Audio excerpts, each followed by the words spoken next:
stories about myself and being self-serving, because it's not about me. It's about Prabhupada, and it's about how Prabhupada manifested Krishna's desire. But somehow or other, I was able to play a small part in it, and because the whole is made up by its parts also. Therefore, I think it will be a little interesting for the devotees to understand, what we went through to perform this yajna, which ended up being the foundation of building these temples in India. Srila Prabhupada very much wanted to be built. So to join the Namhata party was something I had a desire for a long time. I joined in San Francisco Temple, and for the first time, Guru Kripa Maharaj came along with Yasodananda Maharaj. Their kirtans were so ecstatic. Every time their kirtan went on, everybody was about this far off the floor. The enthusiasm was just unbounded. And so I became very attracted by that as a young brahmachari. And I developed a desire to join the party. Well, my temple president said, you're not going anywhere. You're staying here. You're a San Francisco devotee. You're going to serve Radha Gokulananda. You're going to stay right here. So over time, I kept seeing Guru Kripa Maharaj coming through and his party of Namhata devotees. And I still had that strong desire to join them. And then they very soon went to Japan and started collecting to build the temples in India. And so I started asking my senior godbrother, my Bhakta leader back then, when I joined in 1972, was Jayananda Prabhu, who Guru Kripa had mentioned and everyone knows something about. And our Bhakta program back then was to go downtown San Francisco on Harinam 7-8 hours a day and sell a few BTGs and incense. And so I consulted Jayananda Prabhu. I said, this is something I really want to do, but I don't want to do this if it's actually, I was trying to understand what my desire was and thinking if it's just some desire that I try to fulfill and it's not going to please Srila Prabhupada, I might fall down from my spiritual life. So it took me a whole year talking to older godbrothers, searching my desire, and after a year I still really wanted to go. So it was Rath Yatra Day in San Francisco, and we had an ecstatic Rath Yatra. I think it was 1974. Srila Prabhupada was staying in Jayananda's house a couple blocks away from the San Francisco temple. Guru Kripa was staying over there with him. And it was at night. It was about 10 o'clock at night. I had a skinny little gumshoe on, no shirt. I was the last devotee up besides the temple president. I was cleaning the lobby. And then, so I finished. I went into the temple president's office. I said, Bhaktidas Prabhu. He said, I already know what you want to do. He says, you're not going with Guru Kripa. He said, that's so ridiculous. I might as well go with Guru Kripa, and you stay here and become temple president. I said, Bhaktidas Prabhu, I've made up my mind. And so he grabbed me by the arm, and in great anger, opened the door to the temple, pushed me outside, closed the doors, raining outside. San Francisco temple then on Valencia Street was located in the Bowery. They were just like drunks, practically sleeping on the front stairs. It was pouring down rain. He locked the door behind me, turned off all the lights at the temple.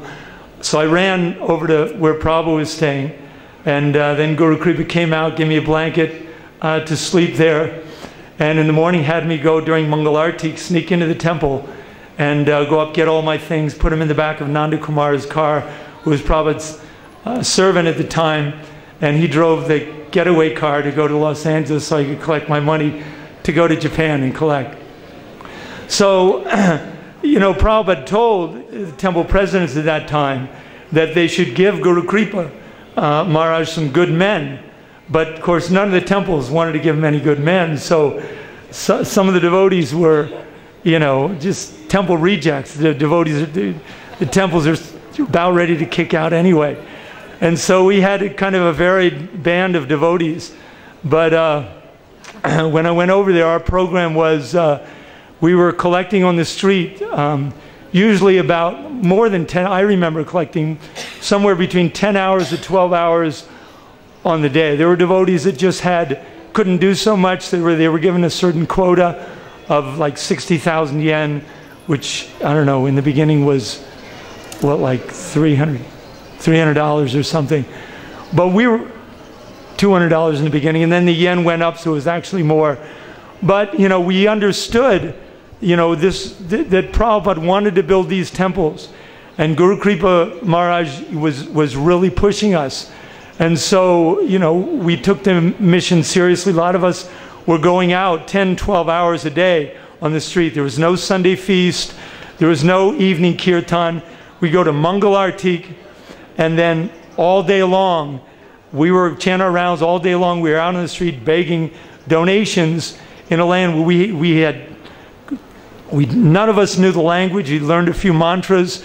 We'd go out in dhotis.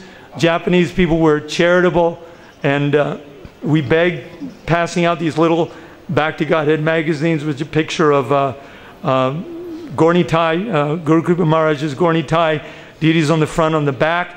Showed a picture of the Prasadam Pavilion in Mayapur, these, you know, poor Bengali kids taking Prasadam. And inside there were some pastimes, stories of Prahlad Maharaj. And so we worked very hard like this for 9 months out of the year, no break, 7 days of the week. It was very, very difficult work. But it was so difficult that we were in this strange land. Guru Kripa was his desire to please Prabhupada was so strong, and our bond with each other was so strong. It was actually really ecstatic. And during Mangal Artik, you know, all the devotees I remember were about this far off the floor. During Mangal Artik, he was very, very enthusiastic. Once in a while, we'd actually go out on Harinam, and we were feeling so much ecstasy because of the trial, you know, was so difficult. During Harinam, we'd all let it out. We had some really powerful Harinams there. I remember there would be such a huge group of Japanese people looking at the Harinam. They'd block traffic. The police had to come up and block up and break up the crowd.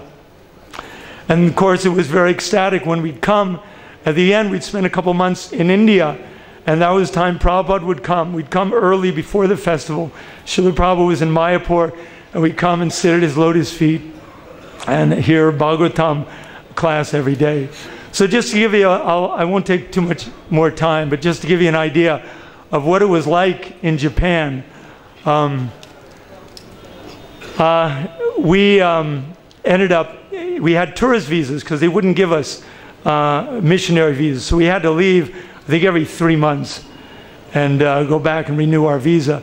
And so at some point, we got caught by immigration. I got caught. Devotee I was with, Danyavad, got caught.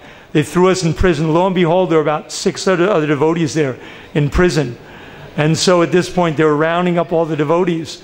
They shipped us out to an immigration prison. Then for about 7 days. After that, they put handcuffs on us and put us on the Shinkansen, the bullet train, and took us all up to Tokyo. And I remember you know, how humiliating it was being on that same train, that we had so much freedom. We were traveling all over Japan, collecting these, you know, collecting donations, distributing books for Srila Prabhupada with total freedom. And now we were handcuffed like criminals. All the Japanese people were looking at us like we were some, you know, big criminals. They transported us up to the airport, deported us back to Hawaii. And in Hawaii, Guru Kripa had us meet with a lawyer. In 2 weeks, we had our names changed, flew back to Japan, and collected for another year and a half in Japan. So I'll just tell you one small story. We had to start going farther and farther away from Tokyo. Tokyo started getting burned out. And our pastime with the Japanese police was we were always running from the police. And somehow or other, by Krishna's arrangement, we very seldom got caught.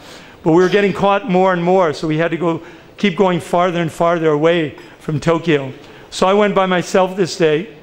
And I took a train outside of Tokyo, and it was about an hour outside of Tokyo, and the train stopped. There was a small, what they call Shotengai, which means I could see there was a street. It's covered there, so if it rains, people can continue shopping. I saw there was a small Shotengai there. I got off the train. I started collecting, and I was feeling especially empowered that day. And everyone, as every Sankirtan devotee knows, certain days you feel totally empowered. You have no fear. You feel incredibly courageous, like you can do anything. And I remember even old ladies were giving me, $3, $4, $5, $6. Nobody was saying no, as I remember. Turned out that covered street was only 1 block long, and there was a sound of these. There are actually what they call pachinko halls in Japan, these little gambling places. It's one of the national pastimes in Japan. People go in, they're like pinball machines that are upright, and they just flick this lever, and now it's like automatic. They can turn this wheel, and these ball bearings go up constantly, and if they get it in a hole, they win something, or a candy bar, maybe they win a little money or something. So this whole block, Shotengai, was actually 2 blocks long. The whole thing was all these pachinko halls. The sound was horrendous, just these metal balls going, people gambling like this. So I didn't care. I knew, what I was doing, serving Prabhupada and Lord Chaitanya, collecting donations, distributing books. So I kept on distributing. And then I noticed out of the corner of my eye that there was a congregation of, they looked like hoods, like these, tough guys started meeting. And they started talking louder and louder. And I just ignored them. I kept collecting. But the group kept getting larger and larger. And I felt something was going to happen. Then I noticed one of the guys in the group had his pinky cut off. It's the sign. Guru Krip Maharaj mentioned Yakuza, Japanese mafia. And the way they show their allegiance to the group is they cut off their pinky. So I noticed some of them had their pinkies cut off. And I was like, oh no, something's going to happen. But I tell you, I was feeling fearless that day. I kept on distributing. I noticed out of the corner of my eye that one of the guys was sent up to the end of the block, and he started walking down the street. And it's very comical. These guys, the Japanese are very short stature. So these guys, to try to look tough, they had these like tough guy hats on. And to try to look tough, they started walking, had this gait, walking down the street. Like when it talks, when, Krishna and Balaram came into Mathura to, wrestle the wrestlers. They started walking with a gait like an elephant. And so they were trying to, make it look like they were big tough guys. This guy was like walking down the street right towards me. And when he got up to me, I noticed all the guys on the side, they were like hitting each other like, wow, this is going to be good. Something's going to happen. He came up to me, and he's probably like one of the toughest guys in the group. But I just acted like he was anybody else in the crowd. I took out a magazine. I bowed down to him. I handed him the magazine. I said, Dozo, Dozo, Yonde Kudasai. Please, please take it. Read the book. So he came up to me. He stopped. He looked at his cronies on the side. He looked at me. He ripped the magazine out of my hand. And he said in Japanese, Nandayo, which means, what the hell is this? And I said, oh, Indo Kyuzayundu des, Tasukere Kudasai. We're helping people in India. We're helping people in India. This is some philosophy. We're monks from India. Please give a donation and help out. I said all this in Japanese. So he was holding the magazine. He gave me a real heavy look, looked at me. He looked at his friends on the side. He looked back at me. He took the magazine. And our BTG magazines at that time were about this big. They were small. So we could carry a lot of them. We had this small collection bag, that would fit in. And so he took the magazine with Gorni Tai on the front and there's Mayapur Pavilion in the back. And he said, looked at me, he said, Bakyaro, which means more or less, go to hell. And he took the magazine and he threw it, and I still remember it. Clear picture in my mind of the picture of Gorni Tai on the front cover, going, like end over end, twirling around and getting stuck in the gutter filled with dirt. And then the guy walking off and all his cronies on the side laughing at loud voices, ha, ha, ha, and so I don't know what happened. I stood, it's like I stood transfixed, looking at the picture of Gorni Tai in the gutter with dirt on his face, and the guy was walking off, and something happened in my heart. I could actually feel like, they talk about like broken heart. I felt like, he'd made like a huge offense to Gorni Tai. And this rage started building up in me, and I wasn't even thinking. And so I ended up running up behind him. I threw my hand on his shoulder. I ripped him around, and he's looking at me in disbelief. The guy within 2 seconds could probably tear my head off my body.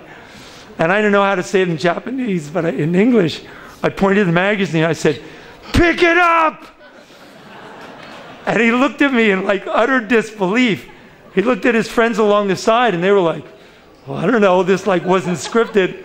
He looked back at me, and again I looked at him. I felt like there was fire burning my eyes. I said, "Pick it up, Ima," which means now. And the guy, I guess he started feeling something. He looked at me, he looked at his yakusas on the side, he looked back at me, and he walked over sheepishly, picked up the magazine with Gorni Tai on the cover, dusted it off, came back to me, and handed it back to me. And I wouldn't take it back. I said, "Dame!" I said, "No!" And he's holding the magazine like that. He looks again all over the side, and they're like, I don't know, at his friends. And so I pointed my finger in his face. I said, "Kifu. Skoshi kifu onegaishimasu." I figured he'd offended Gorni Tai, now he's going to pay for it. I said, "Give a donation." So he's like, he looked at his friends again on the side. They were like, I don't know. I said, "Give a donation now." It's like, pulls out his wallet from his back pocket. I said, "Daitai itubitu wa 1000 yen kudasaimasu." Everyone's given 1,000 yen. He pulls out 1,000 yen out of his wallet, hands it to me. I bow really low. I go, "Arigatou gozaimasu. Thank you very much." He walks with his tail between his legs over to his friends. The head guy of the Yakusha comes up to me, pats me on the back, gives me a donation, and makes every single person in his party come up and give me a donation.